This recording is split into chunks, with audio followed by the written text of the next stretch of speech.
Bonjour encore à tous.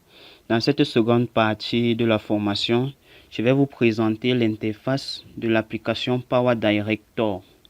Là, je clique tout simplement sur elle pour l'ouvrir.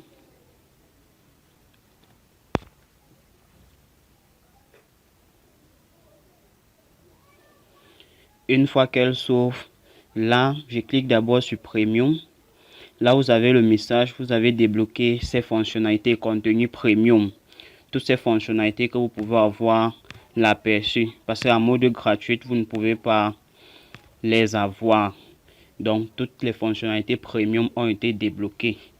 C'est ce même message que vous verrez chez vous. Ensuite, là, j'ai mes projets. Les projets dont j'ai déjà eu à réaliser qui s'affichent tout simplement dans cette barre horizontale.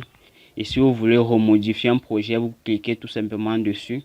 Soit si vous voulez dupliquer et modifier en utilisant les mêmes effets et transitions que vous avez utilisés dans l'autre, vous cliquez sur les trois points. Vous cliquez sur dupliquer. Et quand vous allez dupliquer, vous pouvez renommer et cliquer dessus pour ouvrir.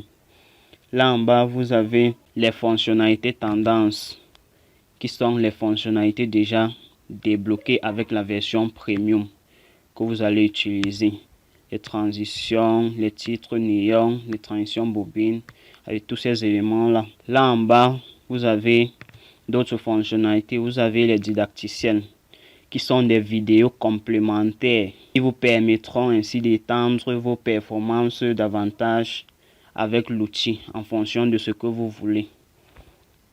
Là maintenant, nous allons ouvrir un nouveau projet. Je clique sur nouveau projet. Là, j'ai la possibilité de renommer mon projet. Je mets par exemple la test 1. C'est juste un exemple dont je prends. Là, vous avez les différents formats d'affichage du projet.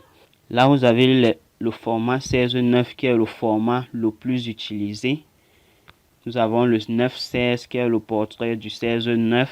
Nous avons le format carré 1:1 qui est le format beaucoup plus utilisé pour les vidéos sur Facebook et sur Instagram. Et également le 16:9 qui va aussi sur ces plateformes de réseaux sociaux sans problème. Vous avez aussi le format 21:9 et le format 4:5. Moi, dans cette vidéo, je dois prendre le format 16:9. Je clique dessus. Une fois donc que mon interface s'ouvre, j'ai la possibilité d'insérer directement soit des vidéos dont je veux travailler avec, soit des images dont je veux travailler avec. Moi, je dois choisir les images. Une fois que je clique sur l'image qui m'intéresse, je clique sur plus. Ça s'ajoute dans la piste de travail. Je sélectionne l'autre et clique sur plus. Elle s'ajoute également. Si je veux que les images s'ajoutent plutôt à la suite des autres, je déplace le curseur bleu sur là en maintenant la piste et en défilant de gauche ou à droite. Dès que le curseur se positionne déjà à droite, je clique donc sur l'image que je veux. Ensuite, je clique sur plus. Une fois donc fait, je clique sur la flèche en haut à gauche pour rentrer. J'essaye de rentrer. Une fois donc que cette interface s'ouvre, il y a un petit détail dont je vais vous montrer. Là, si votre interface s'ouvre plutôt en portrait sur votre téléphone, pour le mettre en paysage, vous aurez tout simplement à cliquer sur les trois points à droite en haut dont vous voyez. Une fois dessus, vous cliquez sur paramètres.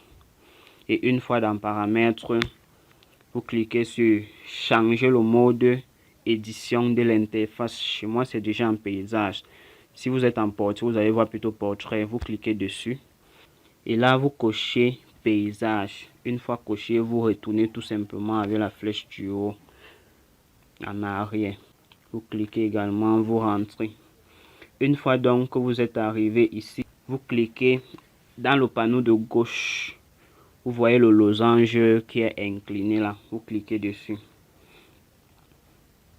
Une fois cliqué dessus, elle vous présente déjà les différents éléments dont vous pouvez ajouter à vos vidéos. Là, nous avons les styles de texte, les styles colorimétriques, style média. Vous pouvez appliquer et ajouter sur vos vidéos pour donner plus d'effets, plus d'animation. Vous avez plusieurs effets, les effets de lumière. Quand vous tapez sur un effet et que vous voulez voir comment il réagit, vous tapez sur le play. Là, vous avez déjà son aperçu. Là, vous avez plusieurs autres dont vous pouvez utiliser les titres d'amour. Vous avez les citations, diffusion TV, comme par exemple en regardant peut-être les informations, les émissions TV. Il y a peut-être les bandes qui s'animent en bas avec les noms, les thèmes. Là, vous pouvez également faire pareil. Vous avez une multitude en fait de titres. En fonction de vos besoins, vous verrez quel utiliser et quel adapter à votre vidéo. Là, vous avez également pour ceux qui font les montages pour le cinéma, pour les textes de fin, vous pouvez également utiliser ces styles. Là, je tape sur ça. En cliquant sur le plus, ça ajoute à ma piste. Mais si je ne veux pas l'ajouter, je peux cliquer tout simplement sur play pour avoir un simple aperçu de ce que je veux. Une fois que je suis donc rassuré sur l'aperçu que je veux, je peux maintenant cliquer sur le plus pour l'ajouter à ma piste. Là, nous allons continuer avec des vidéos. Ici, là, vous avez la possibilité de télécharger directement les vidéos que vous voulez directement en ligne. L'application vous offre 3 plateformes gratuites où vous pouvez télécharger directement vos vidéos et ajouter à vos vidéos. Donc, pour télécharger les extraits vidéo, là, vous avez la plateforme Shutterstock, vous avez eStock, vous avez la version eStock qui est professionnelle, qui est verrouillée.